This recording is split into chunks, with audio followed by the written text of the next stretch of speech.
Бүгінгі видеода кофе ішу дұрыс па, кофенің қандай пайдасы бар, сол туралы білетін боласыздар. Видеоны соңына дейін қараңыз. Пайдалы видеоны бастамас бұрын видеоға лайк басып, каналыма тіркеліп және достарыңызбен білсе жүріңіздер. Олар да кофенің пайдасын біліп жүрсін. Ал бастайық. Кофе ішу дұрыс па? Кофені өте ұнатамын, ұдайы ішемін. Біреулер ол зиян, денсаулығыңды бұзасың дейді. Ал мен кофе ішкенді өзім жақсы сезінемін деп те айтып жатады. Дәрігерлер кез келген адамның кофе ішуіне болмайды деп тегін айтпайды. Әңгіме кофе қанша және қашан ішу керек екенде. Мәселен, жұмыс алдында бір шыны кофе ішу артық емес.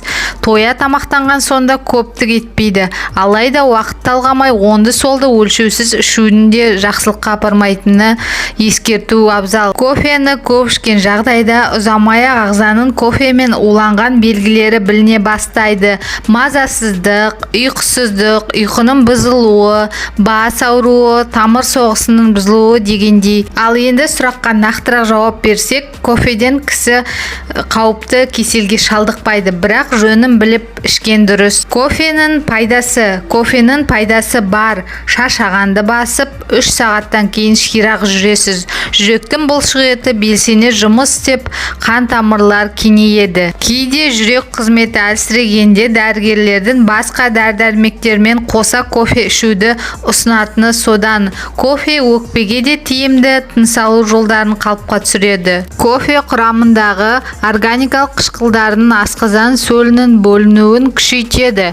Жарты сағаттан кейін жоғарғы деңгейге жетіп, ас қорытуды тездетеді. Тағамның ағзаға жақсы сіңуіне көмектеседі. Сондықтан қышқылы жоғары асқазанды жарасы бар гастритпен ауыратын адамдардың кофе ішуіне болмайды. Қандай тағам болмасын, қандай сусын болмасын, тым көп ішіп қоймасаңыздар болады, достар. Қалыпты, шамадан тыс көп емес, шамадан тыс аз емес, қалыпты ішсеңіз болады. Осымен пайдалы ақпараттар соңына келіп қалды.